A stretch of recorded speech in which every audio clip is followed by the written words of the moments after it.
Mara Ellison was 8 months pregnant and sleeping on a train station bench when everything changed. She had fled an abusive fiancé with nothing but a threadbare coat and her last few dollars.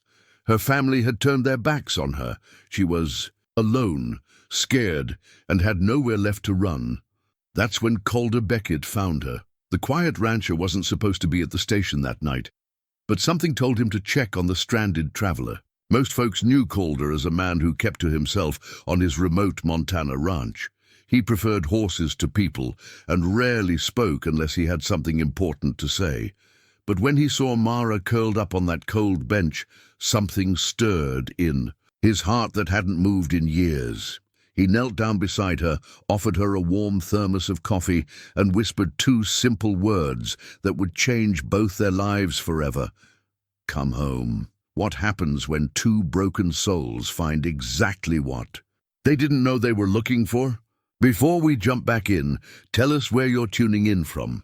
And if this story touches you, make sure you're subscribed, because tomorrow I've saved something extra special for you. The wind carved through the valley like a familiar song, carrying with it the scent of pine and the distant promise of snow. Calder Beckett had been listening to that same melody for 43 years, first as a boy trailing behind his fathers. Long strides, then as a young man trying to fill boots that seemed impossibly large, and now as the sole keeper of the Lazy Bee Ranch, 3,000 acres of Montana wilderness that had been in his family for 4 generations.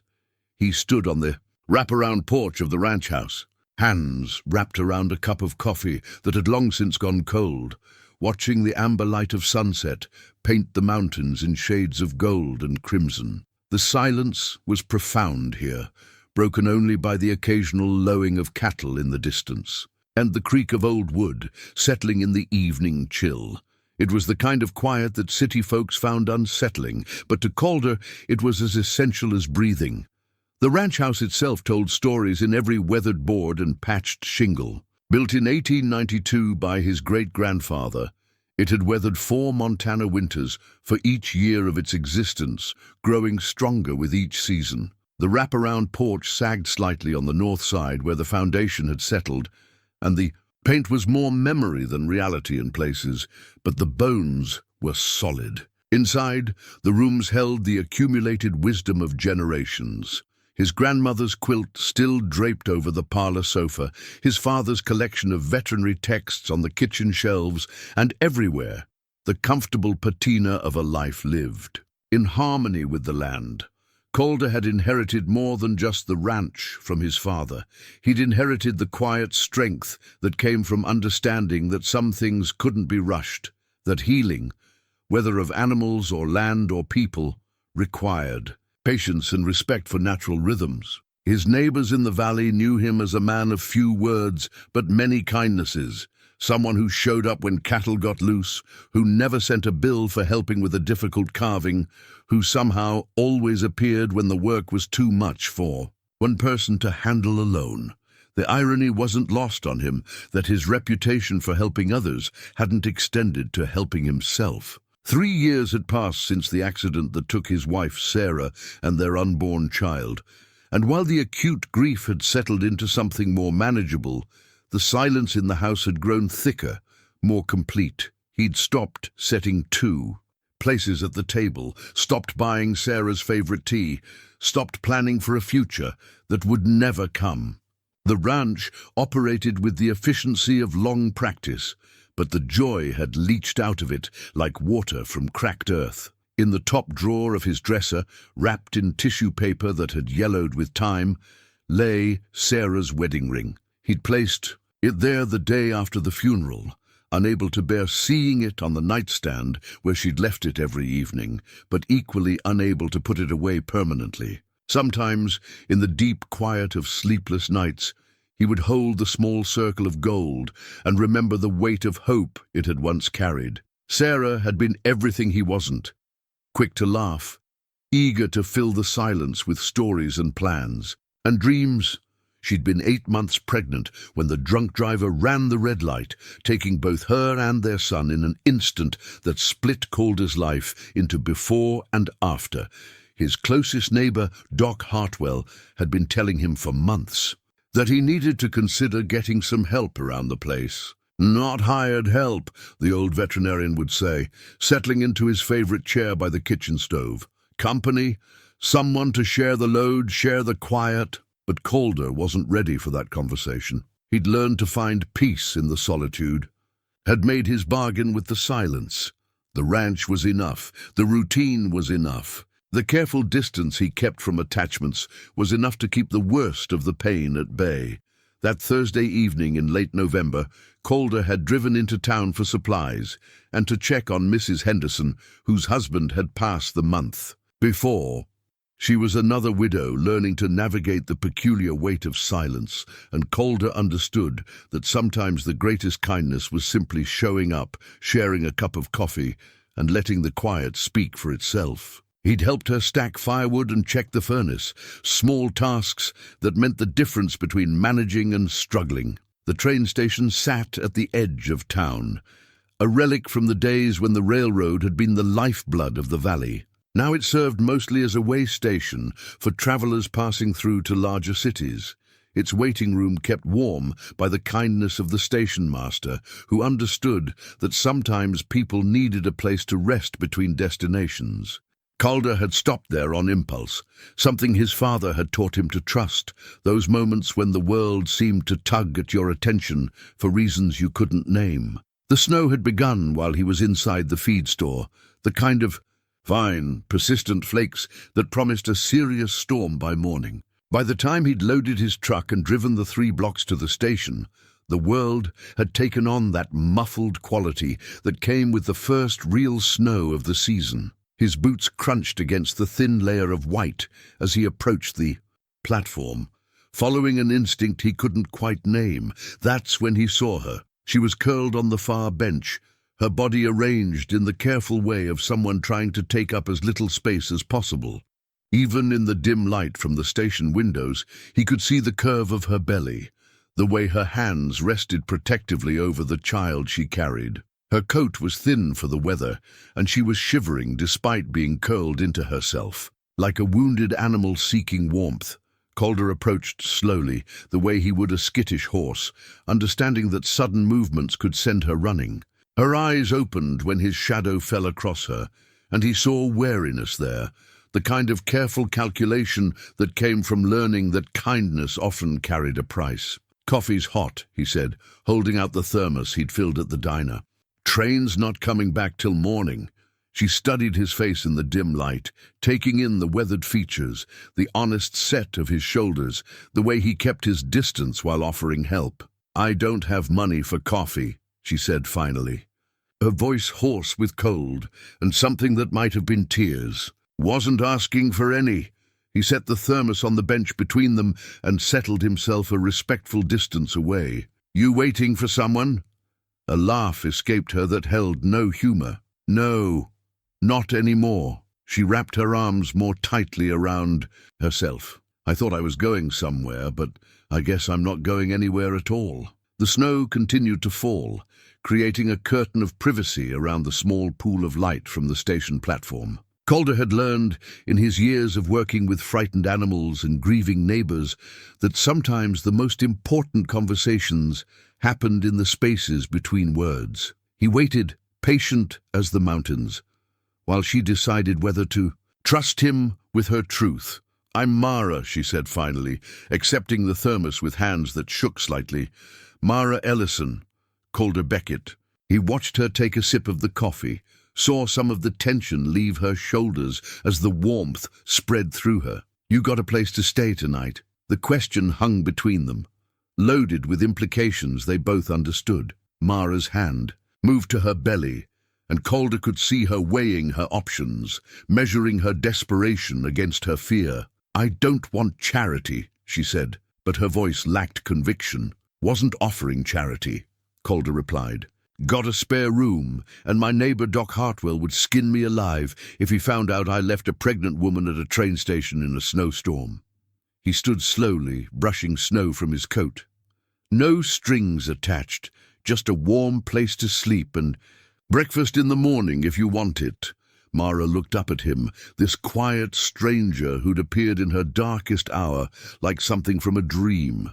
In the depth of winter, with nowhere else to turn and a baby to protect, she found herself nodding. "Just for tonight," she said.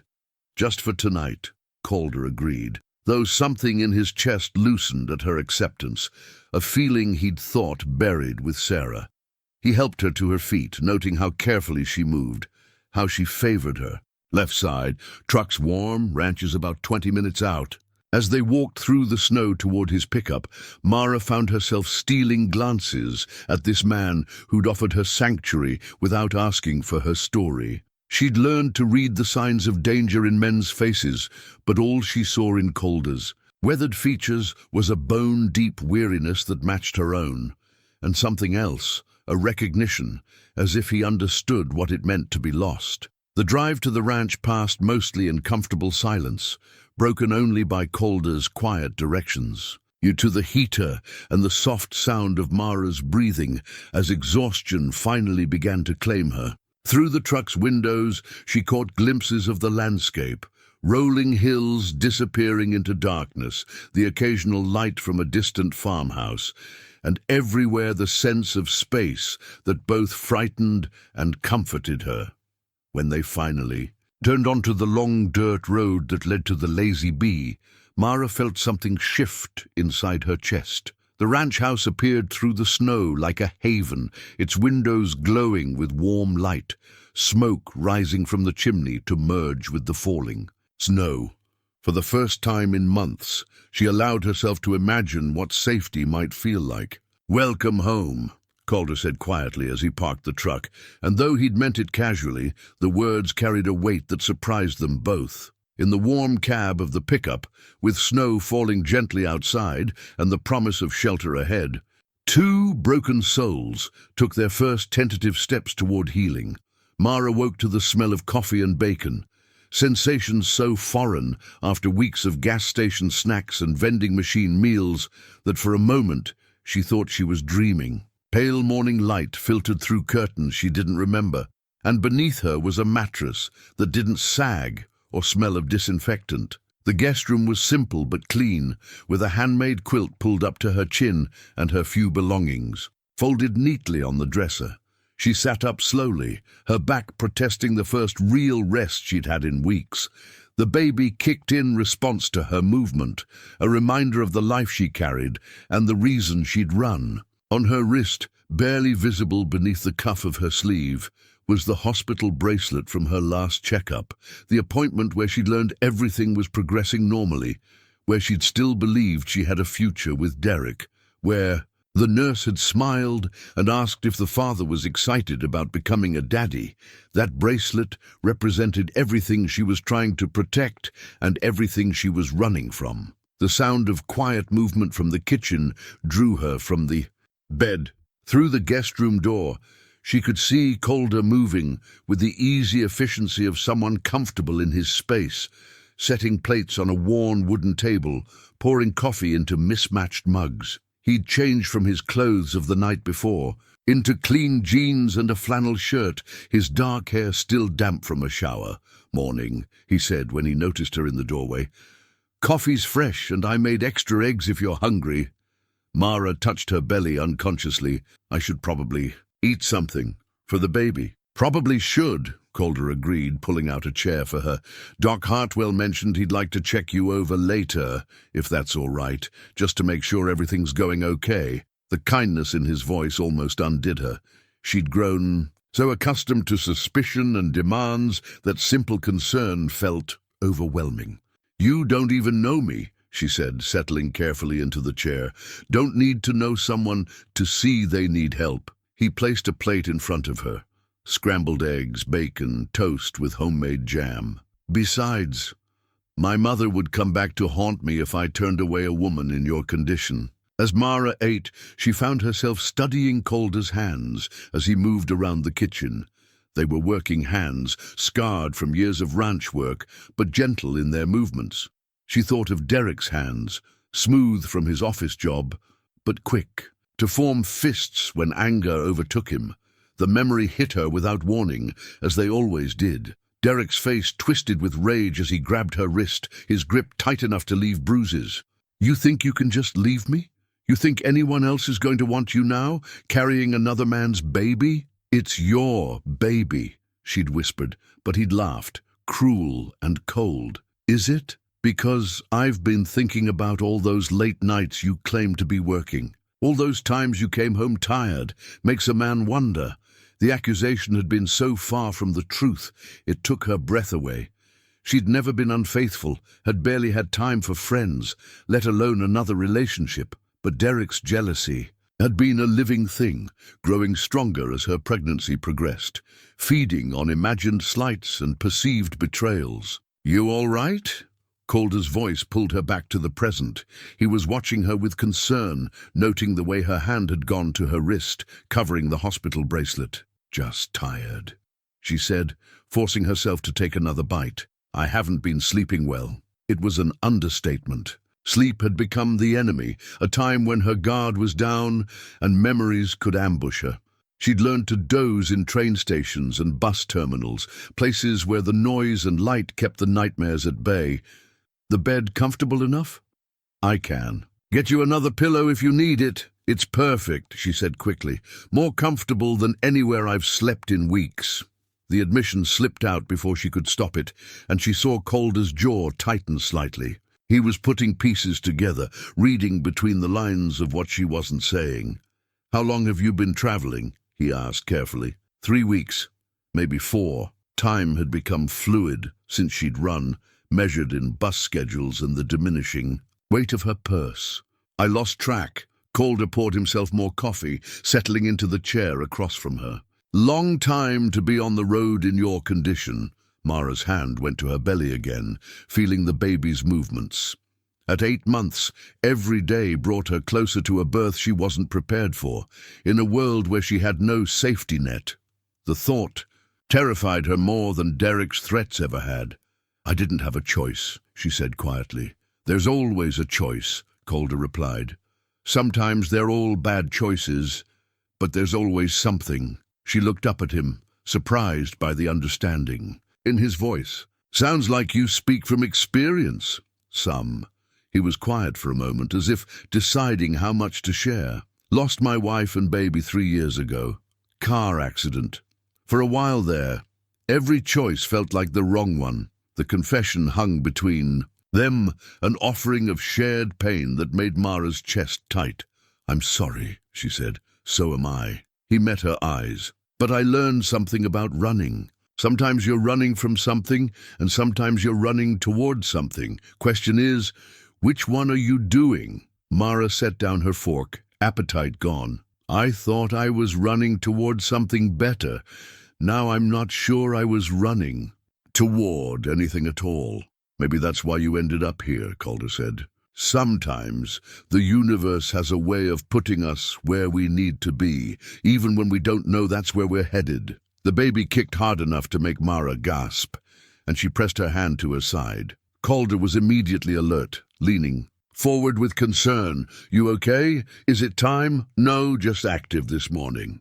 She managed a small smile. "I think the baby likes the good food." "Boy or girl?" "I don't know. Derek wanted to know, but She stopped, realizing she'd said his name aloud for the first time since arriving. Derek's the father, Calder's voice, was carefully neutral. Mara nodded, feeling the familiar tightness in her chest that came with thinking about her ex-fiancé. "He's also the reason I'm here instead of at home planning a nursery." "He hurt you." It wasn't a question. He hurt me, in ways I'm still figuring out. She touched the hospital bracelet again, remembering the nurse's cheerful questions about her support system, her birth plan, whether the father would be present for the delivery. At first it was just words. Criticism about my job, my friends, my family, little things that made me feel stupid or worthless. Then it got worse. Calder's hands had stilled on his coffee mug. How much worse?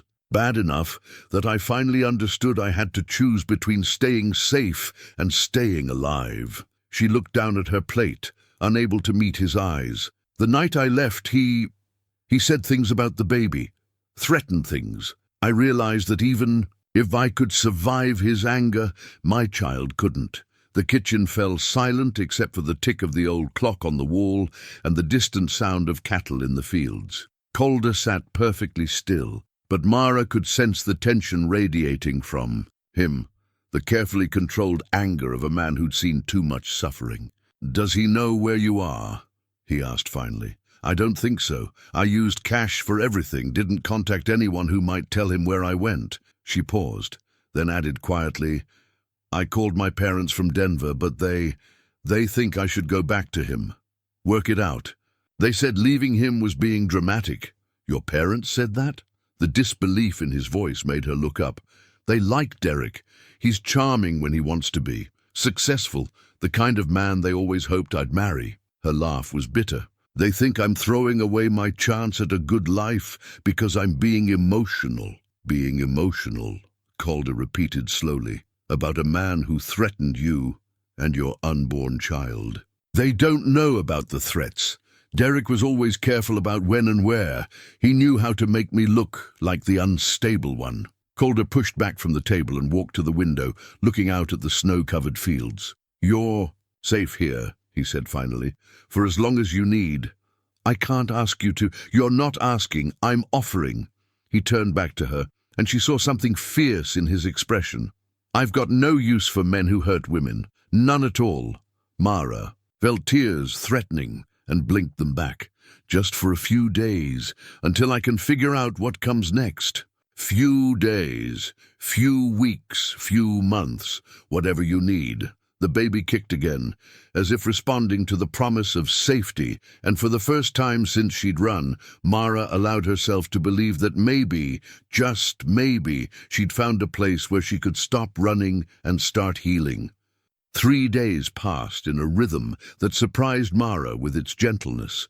She woke each morning to the sound of Calder moving quietly through the house, always careful not to disturb her rest. Despite her protests about helping, she found herself gravitating towards small tasks, folding laundry that smelled of mountain air and sunshine, washing dishes while watching the horses graze in the pasture beyond the kitchen window, organizing the spice rack that clearly hadn't seen a woman's touch in years. Calder never asked her to help, never expected it, but he accepted her contributions with quiet gratitude that made her feel useful rather than burdensome. It was a foreign feeling after months of Derek's criticism about her domestic shortcomings. On the 4th morning, Calder found her standing at the living room window, watching a mare and her foal playing in the near pasture. The baby horse kicked and bucked with pure joy, while its mother grazed nearby, occasionally lifting her head to check on her offspring. "That's Luna and her colt Star," Calder said, joining her at the window. "Star's about 3 months old, Luna's first baby." "She's such a good mother," Mara observed, watching the mare move closer when the colt ventured too far from her side. "You can see how much she loves him. Horses are like that, pure instinct when it comes to protecting their young." Calder glanced at her. "Would you like to meet them?" "Luna's gentle and Star's curious about everything." Mara hesitated. "Is it safe with the baby?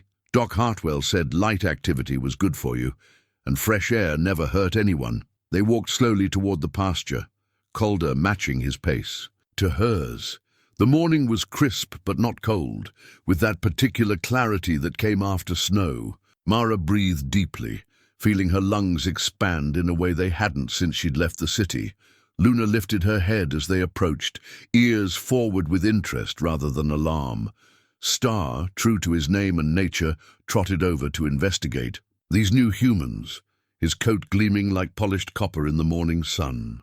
"He's beautiful," Mara whispered, reaching out tentatively to touch the colt's soft nose. "Gets that from his mother," Calder said. "But he's got his father's curiosity. Sometimes that gets him into trouble." As if to prove the point, Star suddenly bolted away, racing in circles around the pasture with his tail held high like a banner.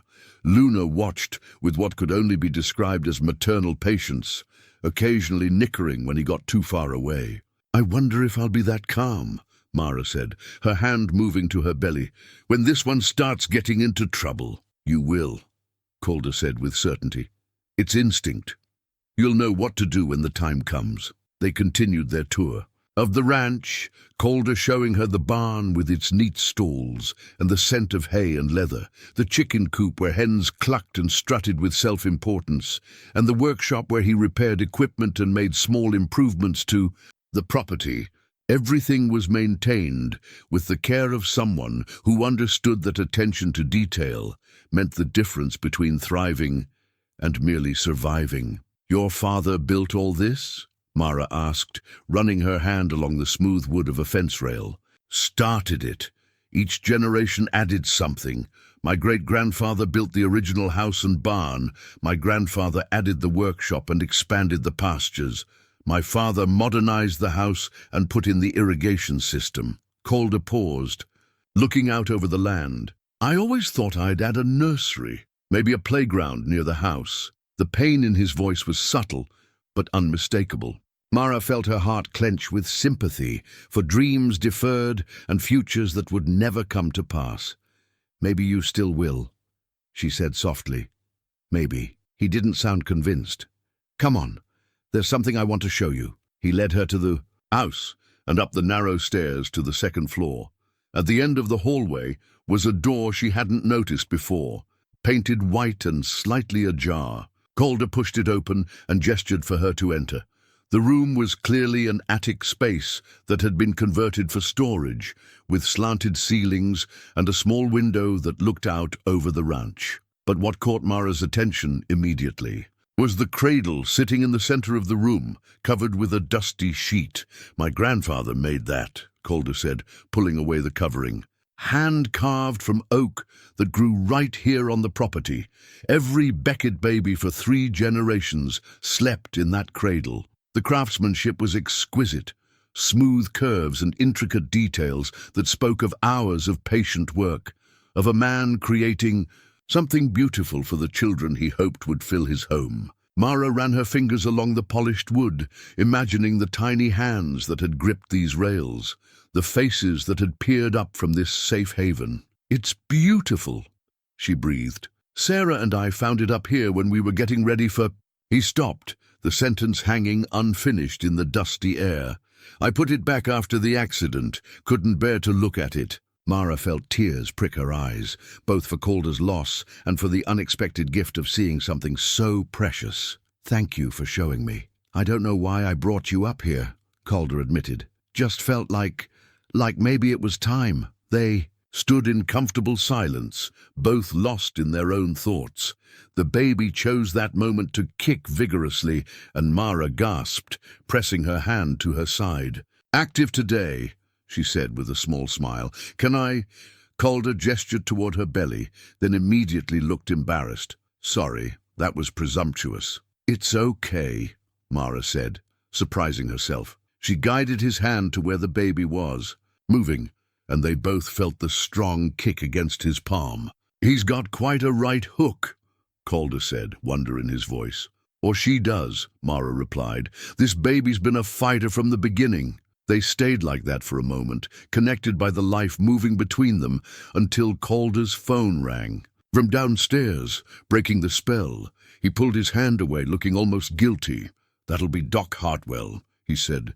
"He wanted to stop by this afternoon." As they made their way back downstairs, Mara found herself thinking about the cradle, about the generations of babies who had been welcomed into the world within its protective walls. For the first time since learning she was pregnant, she allowed herself to imagine her own child safe and loved, sleeping peacefully in a home filled with warmth and stability. The phone was still ringing when they reached the kitchen, but there was also the sound of a vehicle pulling into the driveway. Calder frowned, looking out the window. "That's not Doc's truck," he said, and Mara heard something in his voice that made her stomach clench with sudden fear. She moved to the window and felt the blood drain from her face.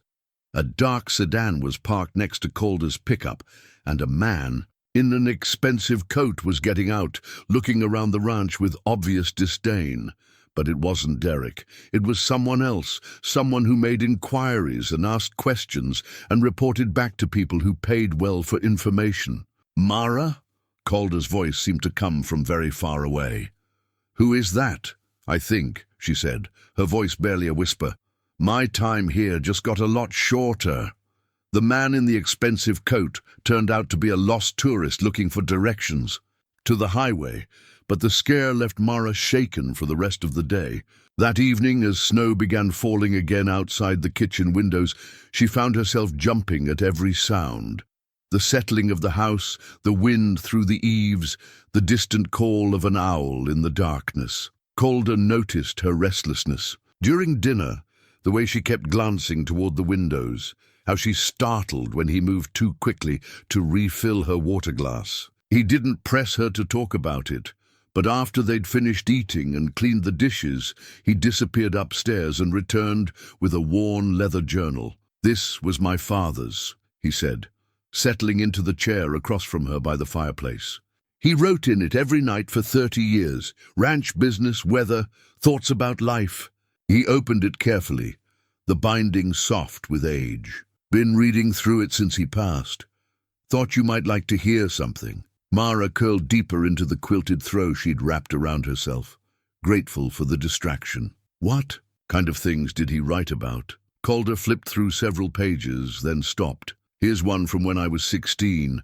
Calder tried to break that Mustang again today. Stubborn as his mother, that boy.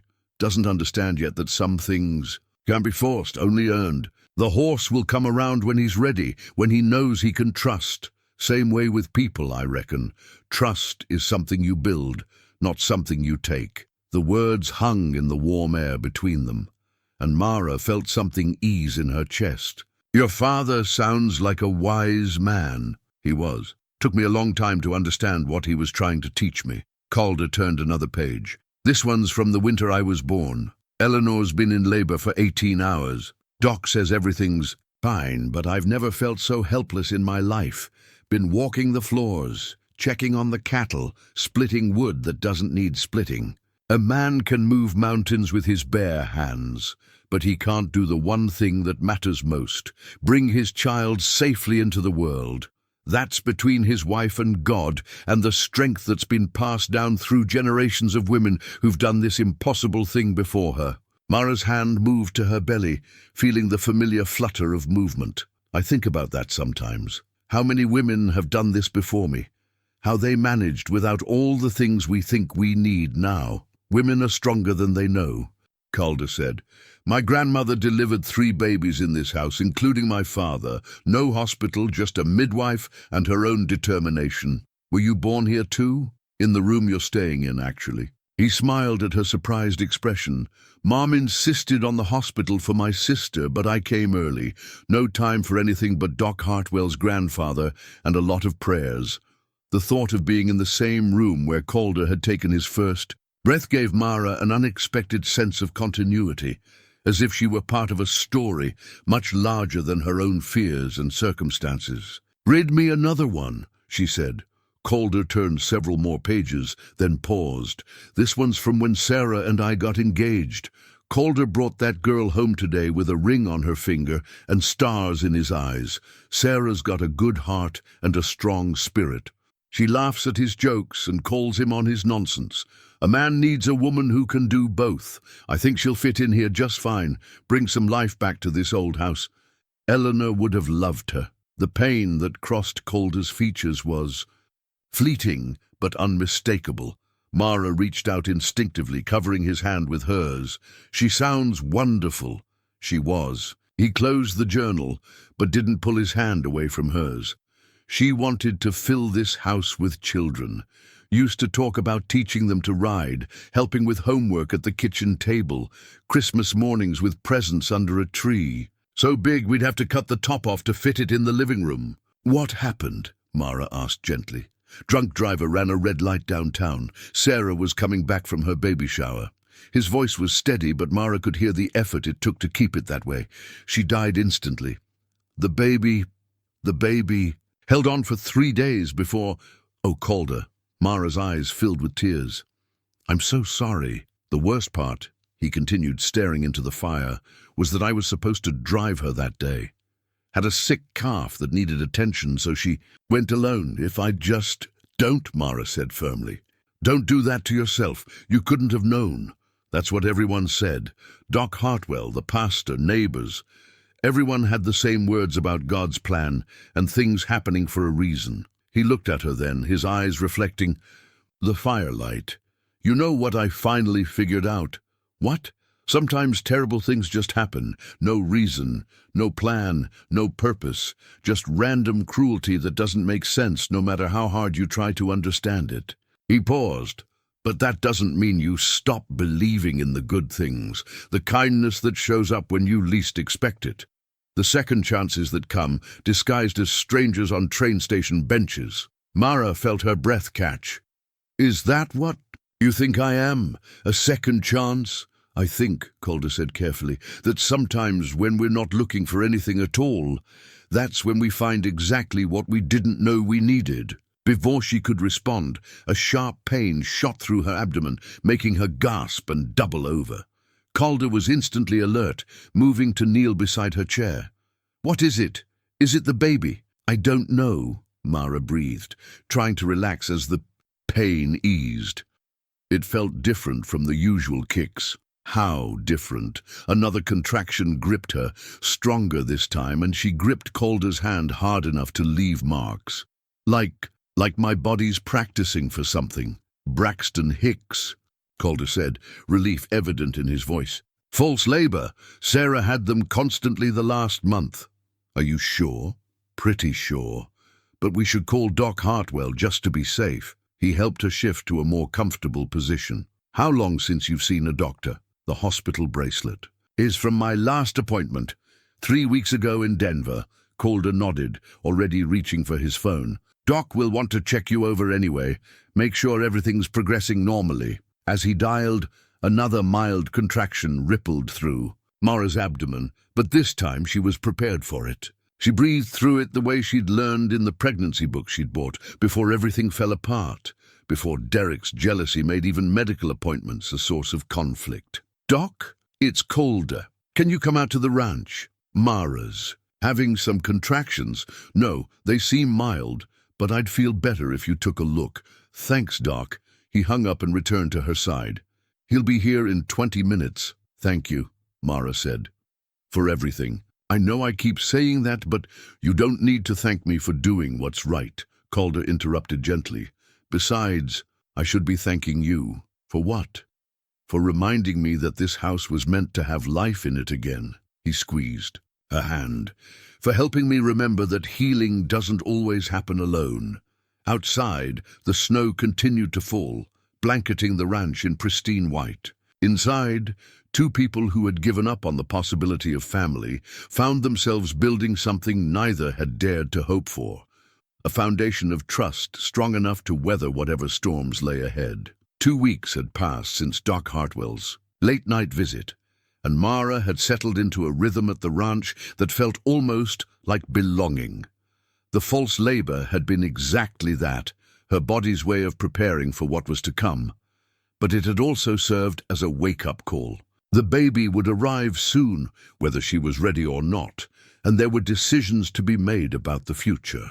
On a crisp December morning, Mara found herself in the kitchen with a wooden box she'd discovered in the pantry.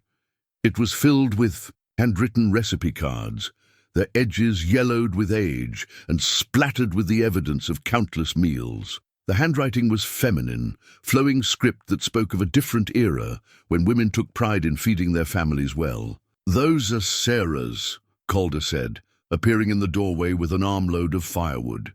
He'd been outside since dawn, preparing for the storm the weather service had predicted. She collected recipes from everyone, my grandmother, neighbor ladies, even strangers she met at the grocery store. Mara held up a card covered in Sarah's neat handwriting. Apple cinnamon pancakes with real maple syrup. She wrote notes in the margins. Calder's favorite for Sunday mornings, and add extra cinnamon when it's snowing. She believed food was love made visible, Calder said, setting the wood by the fireplace. Said you could tell everything about a family by what they cooked for each other. Would it be all right if I tried some of these?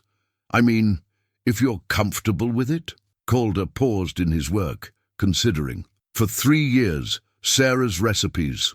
had remained untouched, too sacred and too painful to approach. But something about the way Mara held the cards, with reverence rather than presumption, made the idea feel like honor rather than intrusion. "I think Sarah would like that," he said finally. "She always said recipes were meant to be shared, not hoarded." That afternoon, the kitchen filled with the scent of bread rising and soup simmering on the stove. Mara had chosen Sarah's recipe for hearty beef stew, the kind of meal that warmed you from the inside out and made a house feel like a home. She moved carefully around the kitchen, her pregnancy making some tasks challenging, but she persisted with the determination of a woman creating something meaningful. Calder found himself drawn to the kitchen more often than usual, ostensibly to check the fire or refill his coffee, but really to watch Mara work. There was something healing about seeing Sarah's recipes come to life again, about the way Mara read each instruction carefully and followed it as if she were learning a sacred ritual. "The bread smells incredible," he said, lingering by the counter where she was kneading dough. "Your wife's recipe calls for honey instead of sugar. I've never tried that before." Mara's hands worked the dough with practiced ease. "My mother taught me to cook, but we never had much time for bread from scratch. Always something quicker, more efficient. Sarah said making bread was like meditation. Something about the rhythm of kneading, the patience required for rising." Calder watched her hands work. She'd make loaves every Sunday, enough for the week, plus some to take to neighbors. "She sounds like she was the heart of this community." She was. "People still ask me how I'm doing if I need anything, but it's different now." Sarah was the one who organized meals for new mothers, who showed up with casseroles when someone was sick. I never learned how to be that kind of neighbor." Mara paused in her kneading. "Maybe that's not who you're supposed to be. Maybe you show care in different ways." "Like what?" "Like taking in pregnant strangers from train stations, like sitting up all night with sick calves, like keeping your father's journal to remember the wisdom he passed down." She shaped the dough into a loaf and placed it in a pan. "Not everyone shows love the same way." That evening, as they shared the meal Mara had prepared using Sarah's recipes, Calder felt something he'd thought lost forever. The sense of family gathering around a table. The stew was rich and warming, the bread crusty on the outside and tender within, and across from him sat a woman who was bringing life back to spaces that had been empty too long. "This is exactly how Sarah made it," he said, and his voice held wonder rather than pain. "I followed her notes exactly, even the part about adding a splash of red wine at the end." Mara smiled. "She wrote just a splash. Calder pretends he doesn't notice, but he always compliments the flavor." Calder laughed, a sound that surprised them both. "She knew me too well." "Good wives usually do." Mara's hand moved to her belly as the baby kicked. "I used to wonder what that would be like, to know someone that completely, to be known that way." "You'll find it," Calder said with quiet certainty. "When you're ready, when the right person comes along, you'll have that." Something passed between them then, an acknowledgement of feelings neither was quite ready to name. The attraction had been building slowly, layered beneath gratitude and friendship and shared understanding, but it was there nonetheless, in the way Calder's eyes lingered on her face, in the way Mara found excuses to brush against his hand when passing dishes. "Calder," Mara began, then stopped, uncertain how to voice what she was feeling. "I know," he said softly. "I feel it too." "But Sarah's gone," he said, not harshly, but with the acceptance of someone who'd finally made peace with reality. "And I'm still here, still alive, still capable of—" He paused, searching for the right words. "I spent 3 years thinking that loving someone else would be a betrayal of what Sarah and I had. But maybe the real betrayal would be closing my heart forever." Before Mara could respond, her phone rang from the living room where she'd left it charging. The sound cut through the intimate moment like a blade, and they both froze. Very few people had her number, and those who did had been told not to call unless it was an emergency. "Let it ring," Calder said. But Mara was already struggling to her feet. "What if it's important? What if something's happened to my parents?" she made it to the phone just as it stopped ringing, but the missed call display made her blood run cold. The number was blocked, but there was a voicemail waiting. With trembling fingers, she played the message, and Derek's voice filled the quiet living room. "Hello, sweetheart. Miss me? I know you're in Montana somewhere. Getting closer every day. You can't hide forever, Mara. We have things to discuss. You have something that belongs to me." The phone slipped from her nerveless fingers, clattering to the floor. Calder was behind her instantly, his arms coming around her as her knees buckled. "He found me," she whispered. "Somehow, he found me." The days following Derek's call were tense with waiting. Calder had immediately contacted the local sheriff, reporting the threatening message, but there was little law enforcement could do with just a blocked number and vague threats. They'd increased patrols in the area and advised Calder to call at the first sign of trouble, but everyone understood that help was 20 minutes away on good roads. Mara found herself jumping at every sound, checking the windows compulsively, and sleeping fitfully despite her exhaustion. The baby seemed to sense her stress, becoming more active at night and pressing against her ribs with uncomfortable persistence. She was nearly 9 months now, and Doc Hartwell had warned that stress could trigger early labor. It was Doc himself who brought news of the community's response to her situation. He arrived on a Thursday morning with his medical bag and something wrapped in tissue paper, finding Mara and Calder in the kitchen reviewing the security measures they'd put in place. "Morning, you two," he said, settling his considerable bulk into his favorite chair by the stove. "How's our mama doing today?" "Tired," Mara admitted. "The baby was active all night." "That's normal for this stage. Your little one is running out of room in there." Doc unwrapped his package, revealing what appeared to be a hand-knitted baby blanket in soft yellow wool. "This is from the ladies at First Methodist. They heard about your situation." Mara stared at the blanket, overwhelmed. "I don't understand. How did they hear?" "Small town," Doc said gently. "Word gets around, but before you worry about gossip, you should know that Martha Henderson organized a little baby shower for you. Nothing fancy, just the church ladies getting together to make sure this baby has what it needs." "They don't even know me," Mara whispered, touching the soft wool. "They know you're pregnant and alone and trying to do right by your child. That's enough for most decent folks." Doc looked between her and Calder. "The shower's this Saturday. Afternoon at the church. Martha asked me to invite you both." Calder frowned. "Is it safe, with Derek making threats?" "Sheriff's going to have a deputy there, just casual-like.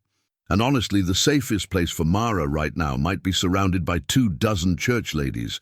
Those women don't take kindly to anyone threatening their own." That Saturday, Mara found herself in the basement of First Methodist Church, surrounded by women who ranged from barely older than herself to grandmothers with silver hair and knowing smiles. They decorated with simple yellow and green streamers, avoiding traditional pink or blue since the baby's gender was unknown, and the tables groaned under the weight of homemade food and carefully wrapped gifts. Martha Henderson, the pastor's wife, welcomed Mara with a hug that smelled of lavender and fresh bread. "We're so glad you could join us, dear. How are you feeling?" "Nervous," Mara admitted, "and grateful. I can't believe you did all this for someone you barely know." "Honey," said Evelyn Ross, who was 83 and had delivered 6 babies of her own, "we've all been where you are. Maybe not the exact circumstances, but we've all faced bringing a child into the world with more questions than answers." The ice gifts were practical and thoughtful. Baby clothes in various sizes, receiving blankets, bottles and diapers, a baby monitor that the younger mothers swore by. But it was the stories that came with each gift that touched Mara most deeply.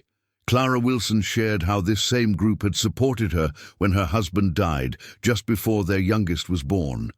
Susan Martinez talked about leaving an abusive marriage with 3 children and a suitcase, finding sanctuary with these same women 20 years earlier.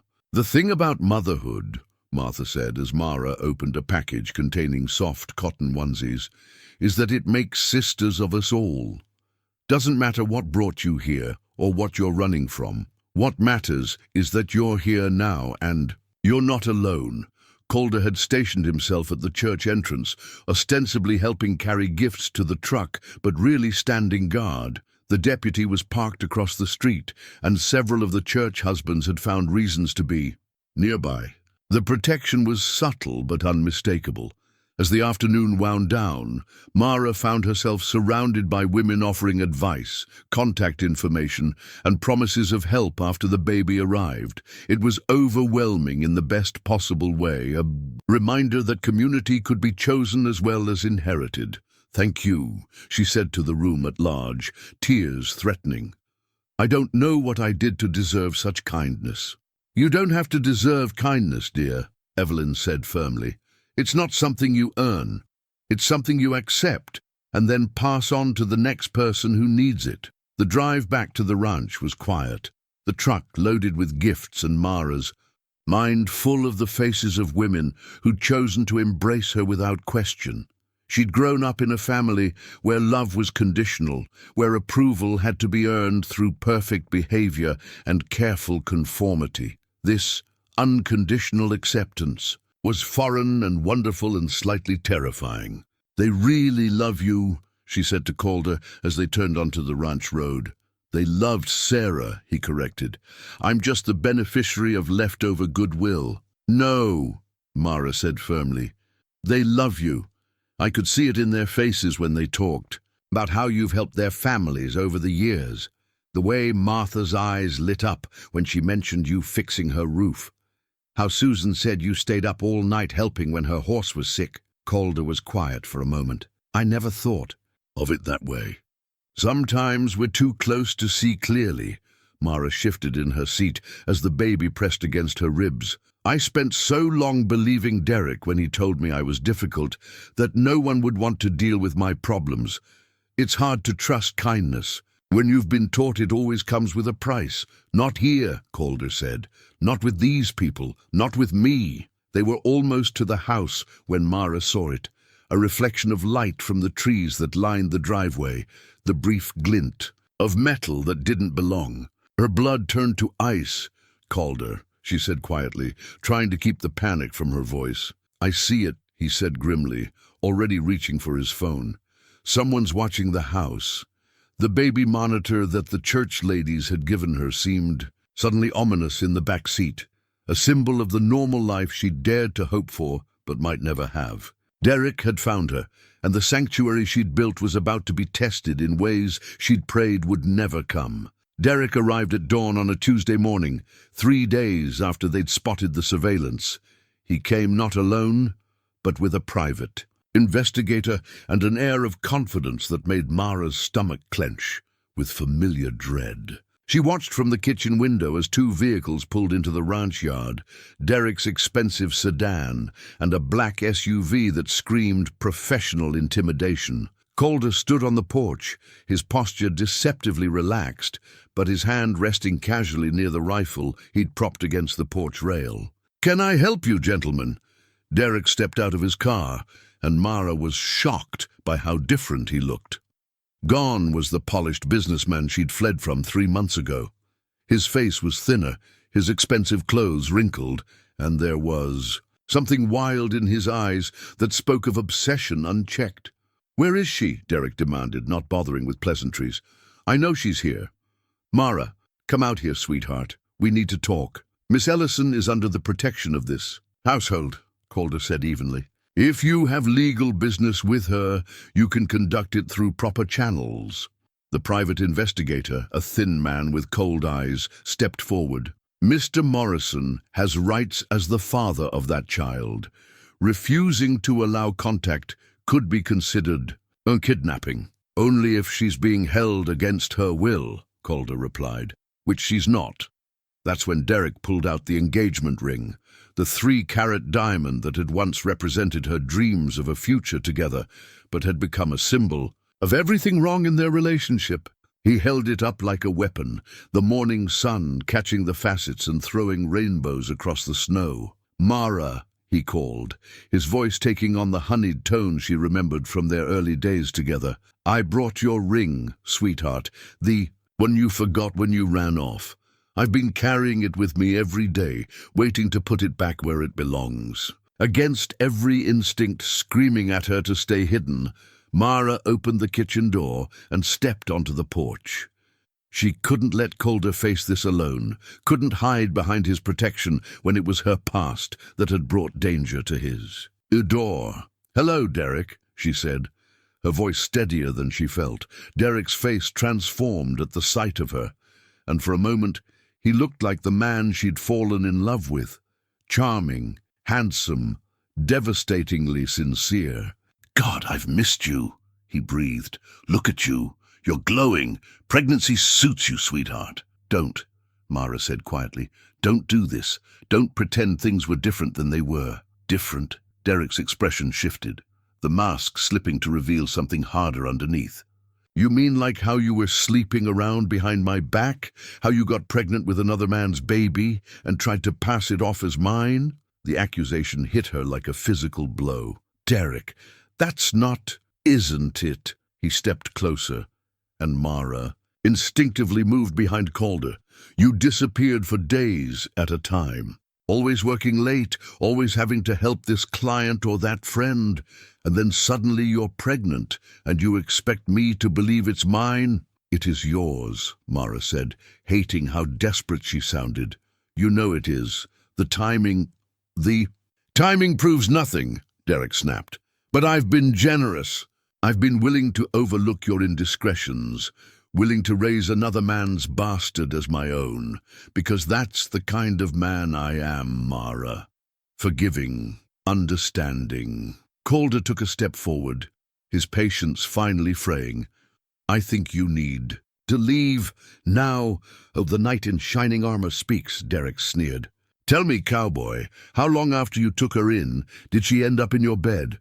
Or was she already there the first night?" "Careful," Calder said, his voice carrying a warning that made the private investigator tense. But Derek was beyond caring about warnings. 3 months of obsession and growing desperation had stripped away his usual calculated control. "You want to know the truth about your precious house guest?" he said to Calder. "She's a liar, a manipulator. She convinced her own family that I was abusing her, turned them against me with sob stories and manufactured bruises." "That's not true," Mara whispered. But Derek was on a roll now. "I had to show her parents the photos," he continued, pulling out his phone. "Pictures of her with other men. Credit card receipts from hotels I never stayed at. Phone records showing calls to numbers I'd never seen before." Mara felt the world tilt beneath her feet. "What photos? What are you talking about?" Derek held up his phone, scrolling through images that made no sense. There she was, apparently embracing a man she'd never seen before, entering a hotel with someone who wasn't Derek. The images were clearly her face, but the context was completely foreign. "These are fake," she said, but even to her own ears the protest sounded weak. "Are they?" Derek's smile was cruel. "Or are they the truth you've been hiding? Your parents certainly thought they looked real. Real enough to cut you off completely when I showed them what kind of woman their daughter really was." The revelation hit her like a landslide. Her parents hadn't rejected her because they thought she was being dramatic. They'd rejected her because Derek had convinced them she was unfaithful, that she was carrying another man's child and trying to trap their friend's successful son into marriage. "You manipulated them," she breathed. "You showed them lies. I showed them evidence." Derek corrected, "Evidence of your true nature. But I'm willing to forgive all of it, sweetheart. Come home with me. Marry me like we planned. I'll raise the child as my own, and we'll never speak of this unpleasantness again." "And if I refuse?" Derek's expression hardened. "Then I'll make sure everyone knows what kind of woman you really are. I'll make sure your child grows up knowing their mother was a whore who tried to trick a good man into raising a bastard." The cruelty in his voice, the calculated nature of his manipulation, finally stripped away the last of Mara's guilt and self-doubt. This wasn't love. This had never been love.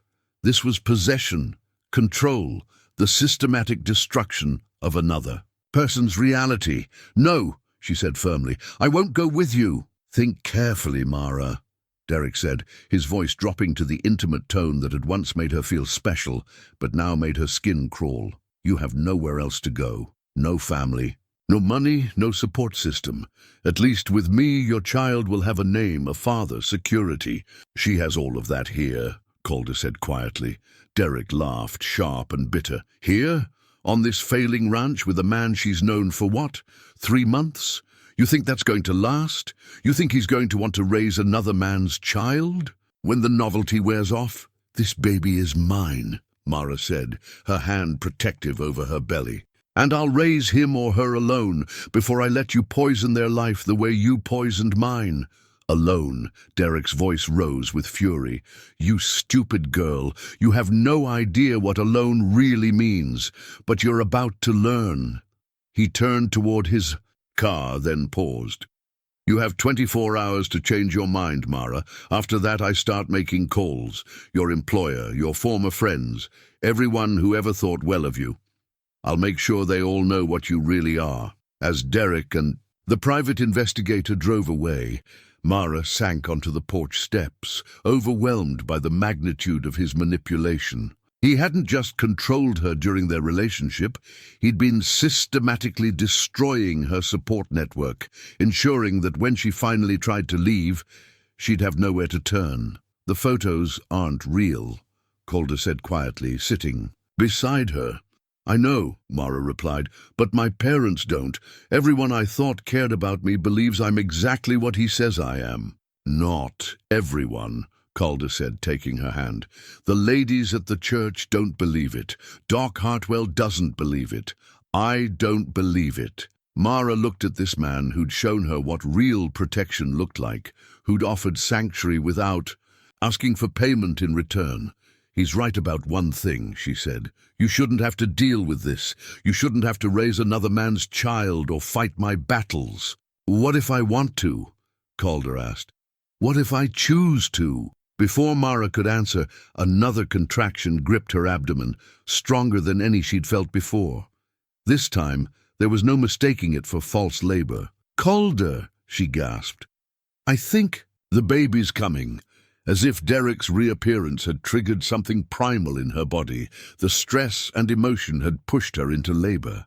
Her child was determined to be born, whether the world was ready or not. The contractions had been coming regularly for 6 hours when Mara finally admitted she couldn't handle Derek's threats and impending motherhood at the same time. Doc Hartwell had been monitoring her progress from the kitchen table, his medical bag open and his experienced hands ready to assist if the baby decided to arrive before they could make the 20-mile journey to the hospital. "Labor's progressing normally," he said, after checking her again, "but we need to think about getting you to town soon. First babies can be unpredictable." "What about Derek?" Mara asked between contractions. "He said 24 hours. What if he comes back while I'm at the hospital?" "Let me worry about Derek," Calder said, but there was something in his voice that made both Mara and Doc look at him sharply. "Son," Doc said carefully, "what aren't you telling us?" Calder was quiet for a long moment, staring out the kitchen window at the darkening sky. When he finally spoke, it was with the reluctance of a man revealing secrets he'd hoped to keep buried. "Forever. I made some calls after Derek left," he said. "Called in some favors from my army days." "Army days?" Mara repeated. "You never mentioned—" Didn't seem relevant. Calder moved to the kitchen counter and opened the drawer where he kept important papers. From beneath insurance documents and ranch records, he pulled out a small metal case. Inside, nestled in faded velvet, were 2 military dog tags and a medal Mara didn't recognize. "Staff Sergeant Calder Beckett," Doc read from the tags. "You never told me you served." 3 tours in Afghanistan. Special Forces. Calder's voice was flat, matter of fact. "Got out after Sarah died. Couldn't handle being away from home anymore. Couldn't handle the thought of leaving more people behind." Mara felt another contraction building and breathed through it before asking, "What kind of favors?" "The kind that tell me Derek Morrison has a record. Not the clean businessman he pretends to be. Calder's expression was grim. Restraining orders. From 2 previous girlfriends, both dropped after the women suddenly moved away. A sealed juvenile record that wasn't quite sealed enough. And some very interesting financial connections to people who don't take kindly to having their business investigated. You think he's dangerous? Doc asked. I think he's desperate, which is worse. Calder looked at Mara. He's leveraged up to his eyeballs, gambling debts, bad investments. The successful businessman image is smoke and mirrors. He needs you back not just because he's obsessed, but because your trust fund is the only thing standing between him and some very unforgiving creditors. Another contraction gripped Mara, stronger this time, and she gripped the edge of the kitchen table. Trust fund? Your grandmother's estate. Derek was named as beneficiary if you married him. $500,000 that he's already borrowed against. The revelation hit her like a physical blow. How do you know all this? Because the friends I call don't just investigate people, they protect them. And right now, they're very interested in making sure Derek Morrison doesn't hurt anyone else.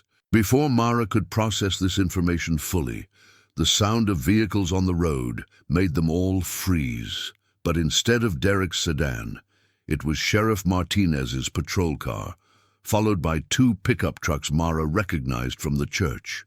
Cavalry's. Arrived, Doc said with satisfaction. Through the window, they could see Sheriff Martinez conferring with Martha Henderson's husband Tom and several other men from the community. It was clear that word had spread about Derek's threats, and the protective network that had embraced Mara was mobilizing. I should be out there, Calder said. But another contraction made Mara cry out, and his attention immediately refocused. On her. You should be right here, Doc said firmly. Tom and the sheriff can handle security. You need to focus on getting this mama to the hospital. As if summoned by his words, Martha Henderson appeared at the kitchen door, her arms full of blankets, and her face radiating the calm competence of a woman who'd helped deliver half the babies in the county. How are we doing, honey? She asked Mara. Tom's got the boys setting up a perimeter and the sheriff's calling for backup. Nobody's getting near this house without us knowing about it. I can't ask all of you to, Mara began, but Martha cut her off with a gentle smile. You're not asking, we're offering. This is what community means, dear. When one of us is threatened, all of us respond. The next contraction was strong enough to make Mara double over, and Doc immediately moved into action. That's it, we're going to the hospital now. Calder, get the truck warmed up. Martha, can you ride along? Already planning on it, Martha said. Susan Martinez is meeting us there. She's a retired nurse. As they prepared to leave, Calder pulled on his jacket and checked his service weapon, another reminder of the man he'd been before grief and guilt had driven him to seek solitude on a Montana ranch. The dog tags caught the light as he moved, and Mara realized she was seeing him clearly for the first time. Not just the quiet rancher who'd saved her, but the trained soldier who'd learned to protect what mattered most. The baby's going to be okay, she said as another contraction peaked. The baby's going to be fine, Calder agreed. And so are you. What about Derek? Calder's expression hardened. Derek made his choice when he threatened you and your child. Now he gets to live with the consequences. The drive to the hospital was a blur of contractions and mounting tension. Sheriff Martinez escorted them personally, while the community volunteers maintained watch on both the ranch and the hospital. Mara found herself overwhelmed not just by the intensity of labor, but by the realization that she wasn't facing this alone. At the hospital, Dr. Sarah Chen, a young physician who'd recently taken over the obstetrics practice, confirmed what Doc Hartwell had suspected. You're fully dilated and ready to push. This baby's not waiting for anyone. How long? Calder asked, hovering at Mara's bedside with the protective intensity of an expectant father. Could be minutes, could be hours, Dr. Chen said. First babies set their own timeline. It was during the lull between contractions that Sheriff Martinez appeared in the doorway, his expression grim. We have a problem, he said quietly to Calder. Derek's back, and he's not alone. Brought what looks like hired muscle this time. How? Many, Calder asked, his military training automatically assessing threats. 3 vehicles, 6 men. They're demanding access to Miss Ellison, claiming they have legal rights. Do they? Not unless they have a court order, which they don't. But they're making noise about civil rights violations and threatening to call federal authorities. Sheriff Martinez paused. There's something else. One of the men with them has a record, armed robbery, assault. This isn't just about custody anymore. Mara felt another contraction building, but this time the physical pain was eclipsed by terror for her unborn child. He can't take the baby, she gasped. Whatever else happens, he can't. He won't, Calder said firmly. I promise you that. Calder, Sheriff Martinez said quietly, I need you to understand. If this escalates, if shots are fired, I can't protect you from the consequences. Even in self-defense, even with your military record, there will be questions. I understand. Calder looked at Mara, seeing the fear in her eyes, the trust she was placing in him despite everything. But some things are worth the risk. As another contraction gripped her, Mara realized that everything was coming to a head simultaneously.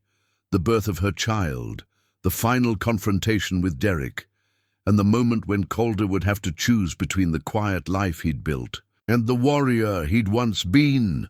The baby's crowning, Dr. Chen announced. We're going to meet your little one very soon. Outside in the hospital parking lot, Derek Morrison was making his final play for control, backed by men who solved problems with violence rather than law. Inside the delivery room, Mara was about to bring new life into a world that suddenly seemed very dangerous. The convergence felt inevitable, as if everything that had happened since that snowy night at the train station had been leading to this moment when love, fear, and determination would collide with forces that threatened to destroy the fragile family they'd begun to build. Push, Dr. Chen instructed, and Mara bore down with every ounce of strength she possessed, fighting to bring her child safely into Calder's waiting arms before Derek could tear their world apart. The first cry pierced the air just as the lights went out. Generator backup, Dr. Chen said calmly, but Mara could hear the tension beneath her professional composure. Emergency lighting cast everything in harsh shadows as the baby, a girl, took her first breaths in a world that had suddenly become very dangerous. She's beautiful, Calder whispered, his voice thick with emotion as Dr. Chen placed the tiny, perfect infant on Mara's chest. For a moment, the chaos outside ceased to exist. There was only this miracle, this new life they'd fought so hard to protect. That's when the shouting started in the hallway. Sheriff Martinez burst through the delivery room door, his weapon drawn. They cut the power. Derek's inside the building with his men. Hospital security's trying to lock down the maternity ward, but he was cut off by the sound of Derek's voice, amplified by a megaphone from somewhere in the hospital corridors.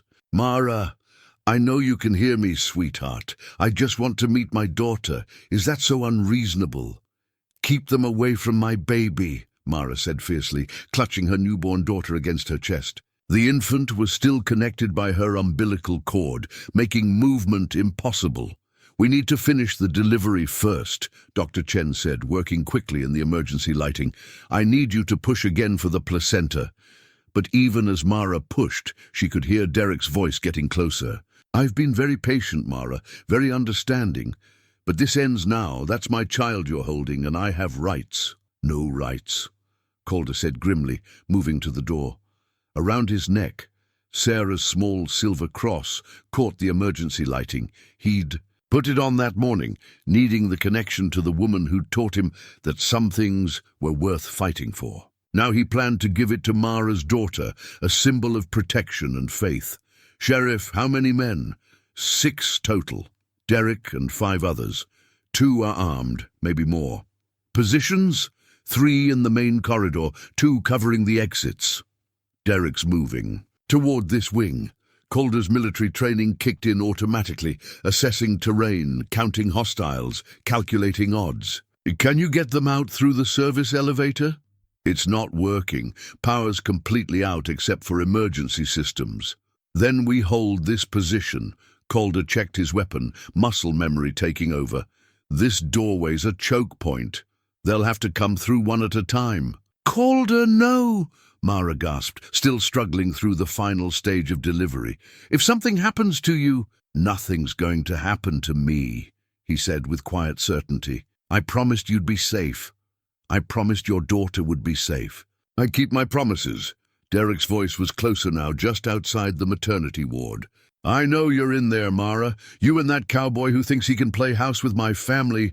Come out now, and nobody gets hurt. All done, Dr. Chen announced quietly, quickly clamping and cutting the umbilical cord. Baby's free, Mama's.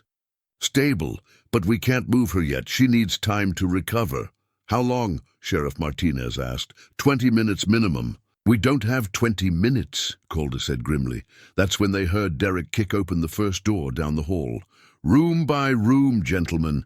They can't hide forever. The baby began to cry, a thin wail that seemed impossibly loud in the tense. Silence. Mara tried to quiet her, but newborns had their own agenda, unaware of the danger surrounding them.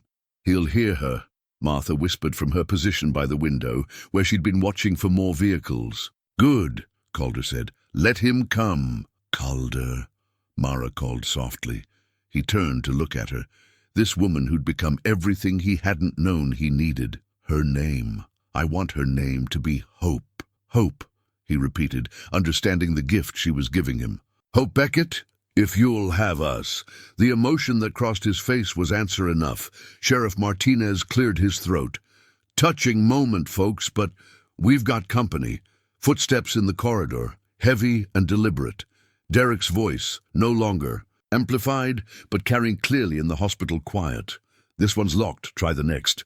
Calder moved into position by the door, every sense heightened by adrenaline and training. Behind him, a new family waited in the emergency lighting. Mara, exhausted but fierce, baby Hope crying with the strength of new life, Martha and Dr. Chen ready to protect them with their lives. Whatever happens, Calder said quietly, know that loving you both has been the greatest honor of my life. The footsteps stopped outside their door. The handle turned slowly, meeting resistance from the lock Sheriff Martinez had engaged. Then Derek's voice, soft and coaxing. I know you're in there, Mara. I can hear my daughter crying. Open the door, sweetheart. Let's end this, like civilized people. Calder's finger found the trigger as the first blow struck the door. The wood splintered but held. Last chance, Mara, Derek called. Open this door, or I'll take the baby and leave you with nothing.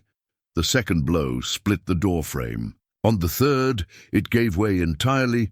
Derek Morrison stepped into the room, flanked by two armed men, and came face to face with the quiet rancher who'd chosen to fight. The standoff lasted exactly 3 heartbeats. Derek took in the scene. Mara, holding their newborn daughter, Calder positioned between them and danger, Sheriff Martinez with his weapon drawn, and his carefully constructed facade finally cracked completely. You did this, he snarled at Mara. You turned my own child against me before she was even born. Poisoned her with your lies, just like you poisoned everyone else. Derek, please, Mara said, her voice steady despite her exhaustion. Look at her. She's perfect. She's innocent. Whatever's between us, don't let it touch her. Whatever's between us. Derek's laugh was harsh, bitter. You stole my life, Mara. My future, my family, my money, everything I worked for, and you gave it to him. One of Derek's men shifted nervously, and Calder's training immediately catalogued the movement. Ex-military but sloppy, focused more on Derek than on the tactical situation. The second man was purely hired muscle, dangerous but undisciplined. Let me see her, Derek demanded, taking a step forward. I want to see my daughter. Stay back. Sheriff Martinez warned, but Derek ignored him. That's my blood she's carrying, my DNA. You can't keep me from her forever. Watch me, Calder said quietly. Something in his voice made Derek stop and really look at him for the first time. The quiet rancher was gone, replaced by something harder, more dangerous. The man standing before him had killed before, would kill again if necessary, and felt no doubt about which choice he would make. "You think you are her father now," Derek sneered, but there was fear beneath the bravado. "You think playing house for a few months makes you family?" "I think being there when it mattered makes me family," Calder replied. "I think choosing to stay when things got difficult makes me family. I think being willing to die for them makes me family." "Touching," Derek said, "but blood is blood." That's when Mara spoke, her voice carrying across the room with quiet authority. "You're not her father, Derek." The words hit like a physical blow. Derek staggered back a step, his face contorting with rage and disbelief. "What did you say?" "I said you're not her father." Mara's voice grew stronger. "You were so convinced I was cheating, so certain this baby couldn't be yours. Well, you were right. The lie was perfect in its simplicity, designed to cut Derek where he was most vulnerable. His obsession with control, his need to possess what he considered his. "You're lying," Derek whispered. "Am I? You showed my parents those fake photos, convinced them I was unfaithful.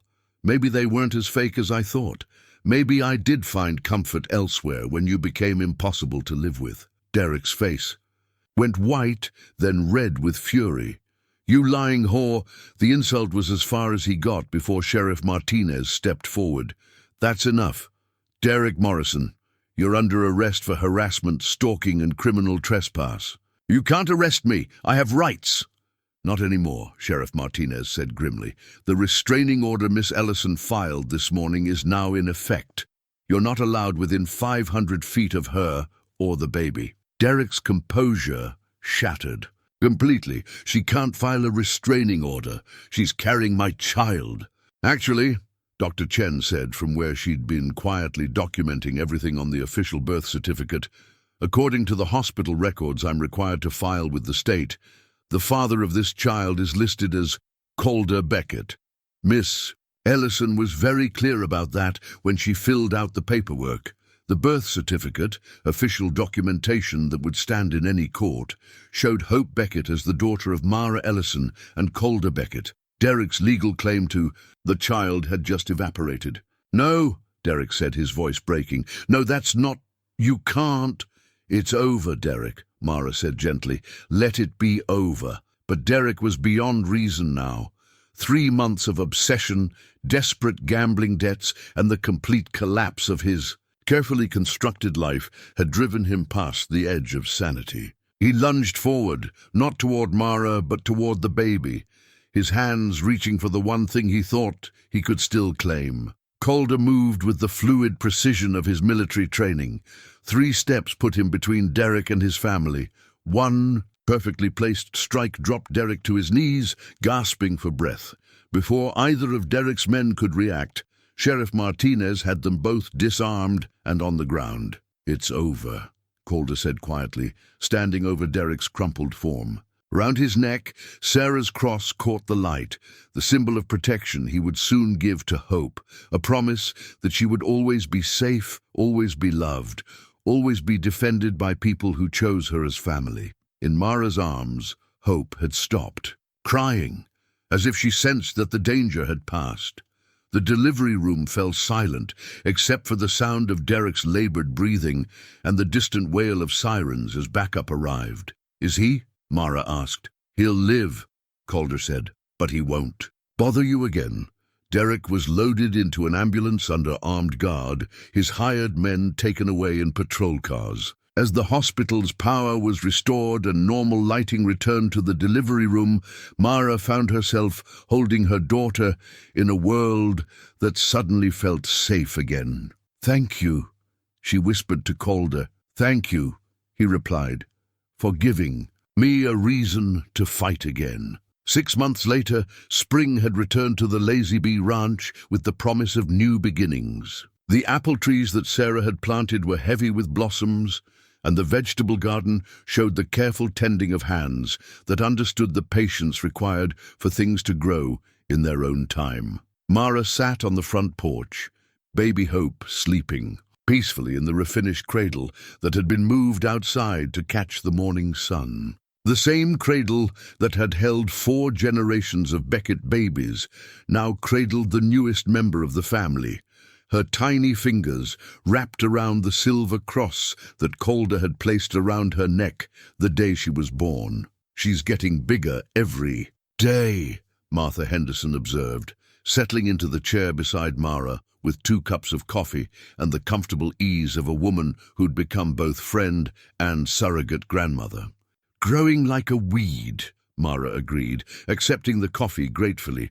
"Calder says she's got his grandmother's chin and my stubborn streak. Good combination for a ranch baby." Martha watched Hope sleep with the fond expression of someone who'd helped welcome dozens of children into the world.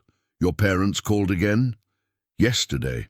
They want to visit next month." Mara's voice carried a mixture of hope and wariness. It's taken them this long to understand how completely Derek manipulated them, how those photos were fabricated. They're trying to make amends. "Families are complicated things," Martha said wisely. "Sometimes it takes seeing the truth to understand how thoroughly you've been lied to." The sound of boots on the porch steps announced Calder's arrival from the barn, his work shirt dusty from the morning's tasks. He paused to drop a gentle kiss on Mara's forehead and stroke Hope's downy hair before settling into his own chair. "How are the new foals?" Mara asked. "Strong and healthy. Luna's teaching Star to be a big brother." Calder's smile held the quiet contentment of a man who'd found his place in the world. "Doc thinks we'll have a good breeding season this year." They sat in comfortable silence, watching the sun climb higher over the mountains, listening to the familiar sounds of the ranch coming to life. It was a peace that had been hard-won, built on the foundation of choices made in crisis and love discovered in unexpected places. "The lawyer called this morning," Calder said eventually. "Derek's plea hearing is scheduled for next week. Will we have to testify?" "No. He's pleading guilty to all charges: stalking, harassment, fraud. The fake photos alone were enough to put him away for a couple years, and the gambling debts ensure he won't be bothering anyone else anytime soon." Mara nodded, feeling the last weight of her old life lifting from her shoulders. "Good. I want this to be over completely before Hope's old enough to ask questions." "She'll ask questions anyway," Martha said with a smile. "Children always do. But by then, you'll have plenty of good stories to tell her about how her family came together." Hope stirred in her cradle, making the small sounds that meant she was waking up.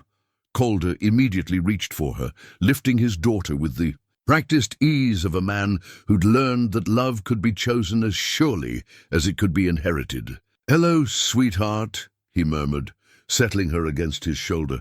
"Did you have good dreams?" Hope responded by grabbing a handful of his shirt and attempting to eat it, which made all 3 adults laugh. The sound drew Doc Hartwell up the porch steps, his medical bag in one hand and a bottle of champagne in the other. "Perfect timing," he announced. "Just finished delivering the Peterson twins, and I thought we should celebrate." "Celebrate what?" Mara asked. "The fact that in all my years of practicing medicine, I've never seen a family put itself together quite like this one." Doc set down his bag and held up the champagne. "Also, I have news. The adoption papers went through. Hope Elizabeth Beckett is now officially yours, Calder." The words hung in the warm morning air like a benediction. Despite the birth certificate, despite the lies that had protected them, the legal reality was now unshakable. Hope was his daughter in every way that mattered. "Hope Elizabeth," Mara repeated softly. "After your grandmother? If that's all right with you, it's perfect." Doc popped the champagne cork, sending it flying into the yard, where the barn cats immediately began investigating this new toy. As he poured glasses for the adults, Martha pulled out a small, wrapped package. "From the church ladies," she said. "A little something for Hope's first spring." Inside was a pair of tiny cowboy boots, hand-tooled leather soft enough for baby feet. The craftsmanship was exquisite, clearly the work of someone who understood that some gifts were meant to last a lifetime. "They're beautiful," Mara breathed. "Tom made them," Martha said proudly. "Figured she'd need proper boots if she's going to grow up on a ranch." As if summoned by the mention of her future, Hope chose that moment to let out a demanding cry that left no doubt about her opinion of being ignored during such an important conversation. Calder stood and began the gentle swaying motion that never failed to soothe her, and gradually her cries settled into the contented gurgling of a baby who knew she was exactly where she belonged. "She's got good lungs," Doc observed with professional approval. "She'll need them if she's going to keep up with her old man," Mara said, watching Calder and Hope with an expression that combined love, gratitude, and wonder in equal measure. The afternoon passed in the easy rhythm of family life, feeding Hope, sharing lunch on the porch, discussing plans for expanding the garden and maybe adding a swing set near the house. As evening approached and their visitors prepared to leave, Mara found herself standing at the same kitchen window where she'd watched the horses play on her first morning at the ranch. But now, instead of feeling like an outsider looking in on someone else's life, she felt the deep satisfaction of someone who'd found her place in the world. Outside, Calder was settling the horses for the night, his movements economical and sure. Inside, Hope slept peacefully in the cradle that had welcomed generations of children into the safety of family love. "Penny for your thoughts," Calder said, joining her at the window. "Just thinking about how different everything is from 6 months ago. How broken we both were, how impossible this seemed." "Sometimes," Calder said, wrapping his arms around her from behind, "the best things grow in the spaces between what we thought we wanted and what we actually needed." In his arms, with their daughter sleeping nearby and the ranch settling into evening quiet around them, Mara understood that some journeys couldn't be planned or predicted. Sometimes you had to trust that the path would appear beneath your feet, that strangers could become family, that love could be discovered in the most unexpected places. Outside, the sun set over the mountains in shades of gold and crimson, painting the sky with the promise of tomorrow. Inside the ranch house that had stood for 4 generations, a new family settled into the rhythm of a life built on choice, commitment, and the kind of love that healed old wounds while making space for new dreams. Hope Elizabeth Beckett slept peacefully in her great-great-grandfather's cradle, wearing her great-step-grandmother's cross, surrounded by the quiet strength of people who'd chosen her as their own. And in that choosing, they'd all found their way home.